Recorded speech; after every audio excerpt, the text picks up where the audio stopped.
지난 시간에는 임혜정 약사님의 약국 할부제 이야기를 들려드렸죠.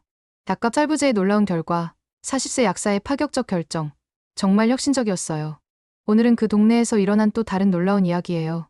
안창수라는 동네 이장 이야기인데요. 이분이 만든 비밀 저금통을 들으면 정말 소름이 돋을 거예요. 어려운 이웃을 위한 마을 기금이 어떻게 기적을 만들어냈는지 지금부터 그 감동적인 이야기를 들려드리겠습니다.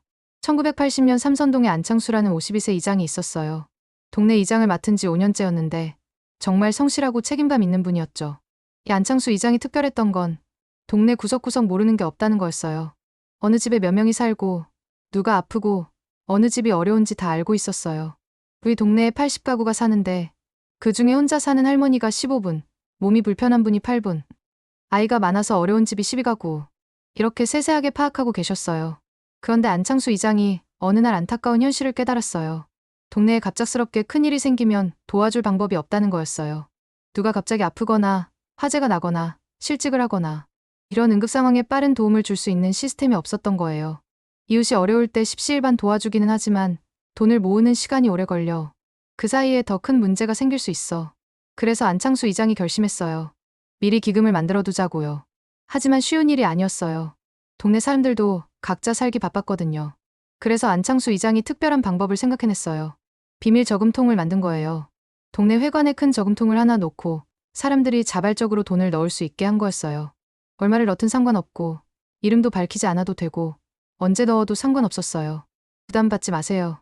동전 몇 개라도 좋고 가끔씩 생각날 때만 넣으시면 돼요. 처음에는 사람들이 의심스러워했어요.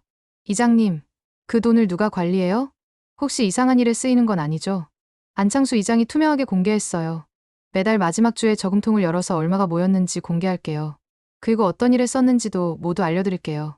1981년 1월 첫 번째 저금통을 열었어요. 32,000원이 들어있었어요. 당시로는 꽤 큰 돈이었죠. 안창수 이장이 동네 게시판에 공지를 붙였어요. 마을 기금 현황. 1월 수입 32,000원. 사용 내역 없음. 잔액 32,000원. 그리고 덧붙였어요. 언제든 어려운 일이 생기면 이 돈을 쓸 수 있습니다. 부담 없이 말씀해주세요. 2월에도 3월에도 계속 돈이 모였어요. 6개월 만에 15만 원이 모였어요.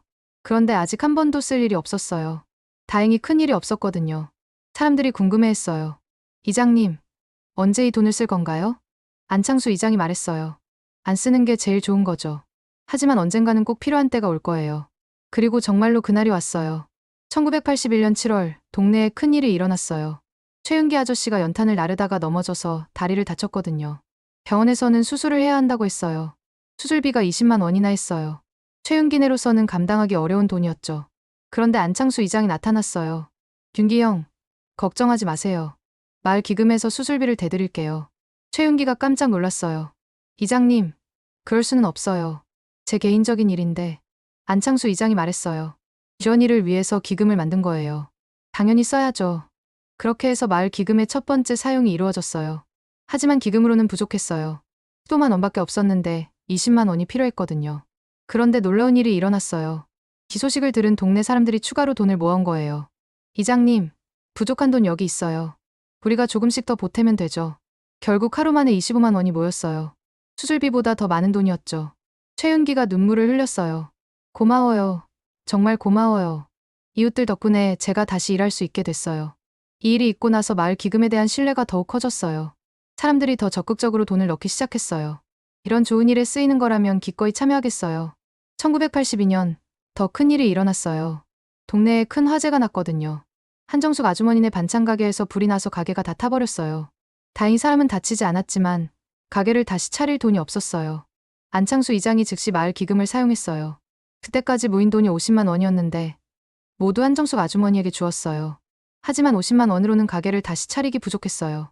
그런데 또 놀라운 일이 일어났어요. 동네 사람들이 자발적으로 더 많은 도움을 주기 시작한 거예요. 김태수 아저씨는 가게 인테리어를 무료로 해주겠다고 했어요. 송재용 의사는 가게 개업 자금을 빌려주겠다고 했어요. 이진희 아주머니는 당분간 반찬 만드는 걸 도와주겠다고 했어요. 결국 한정숙 아주머니가 한 달 만에 가게를 다시 열 수 있었어요. 한정숙이 눈물을 흘리며 말했어요. 이장님, 그리고 동네 분들 덕분에 제가 다시 시작할 수 있게 됐어요. 안창수 이장이 말했어요. 이게 바로 이웃이죠. 어려울 때 서로 도우면서 사는 거예요.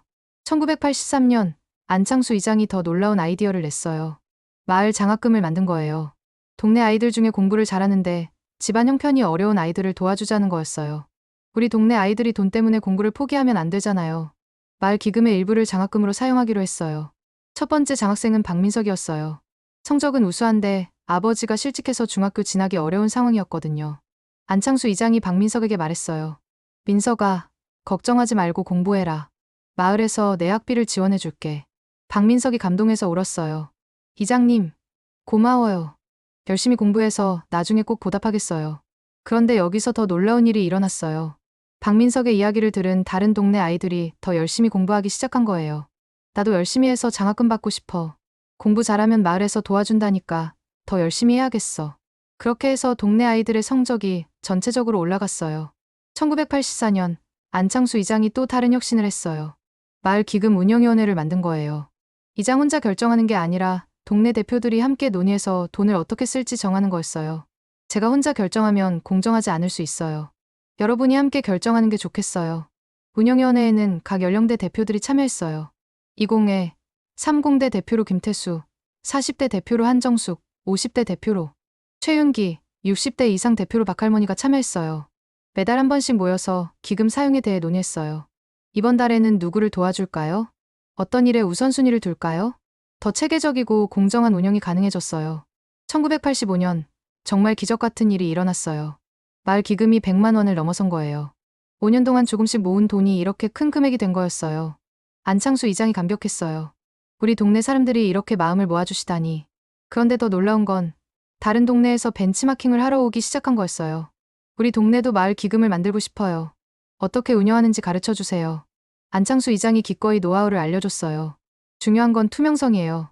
모든 걸 공개하고 주민들이 직접 참여할 수 있게 해야 해요. 그렇게 해서 안창수의 마을 기금 모델이 전국으로 퍼져나갔어요. 1987년에는 전국 500개 동네에서 비슷한 제도를 운영하게 됐어요. 정부에서도 관심을 가져서 지역사회 공동기금 정책에 반영했어요. 안창수 이장의 모델을 전국적으로 확산시키겠습니다. 1990년 안창수 이장이 특별한 상을 받았어요. 대통령 표창을 받은 거예요. 지역사회 발전에 기여한 공로를 인정받은 거였죠. 시상식에 온 동네 사람들이 따라갔어요. 우리 이장님이 상 받는 걸 꼭 봐야겠어요. 안창수 이장이 상을 받으면서 말했어요. 이 상은 제가 받는 게 아니라 우리 동네 모든 분들이 받는 거예요. 함께 만들어낸 결과니까요. 그런데 정말 놀라운 건 그 후에도 마을 기금이 계속 이어졌다는 거예요. 안창수 이장이 다른 동네로 이사를 간 후에도 새로운 이장이 그 정신을 이어받았어요. 지금도 삼선동에는 마을 기금이 운영되고 있어요. 이제는 더 체계적으로 발전해서 온라인으로도 기부할 수 있고 사용 내역도 실시간으로 확인할 수 있어요. 그리고 예전에 도움을 받았던 박민석은 대학을 졸업하고 공무원이 되어서 지금은 마을 기금 운영위원장을 맡고 있어요. 제가 받은 도움을 이제는 다른 사람들에게 돌려드리고 싶어요. 마을 기금으로 도움받은 사람들이 성공한 후에 다시 기금에 기여하는 선순환이 이어지고 있어요. 안창수 이장의 작은 아이디어가 이렇게 큰 변화를 만들어낸 거였어요. 한 사람의 따뜻한 마음이 지역 공동체의 힘을 만들어냈고 그것이 전국적인 모델이 된 거죠. 안창수는 말했어요. 이웃이 어려울 때 도와주는 건 당연한 거예요. 하지만 미리 준비해 놓으면 더 빠르고 효과적으로 도울 수 있어요. 그런 준비된 사랑이 비밀 저금통에서 시작되어 지금까지 이어지고 있는 거였어요. 여러분도 기억하실 거예요. 그 시절 동네마다 있었던 따뜻한 이장님들을 말이에요. 다음 시간에는 새로운 시즌으로 찾아뵙겠습니다. 계속해서 정이 있던 시절의 감동적인 이야기들을 들려드릴게요. 구독과 좋아요 잊지 마세요. 감사합니다.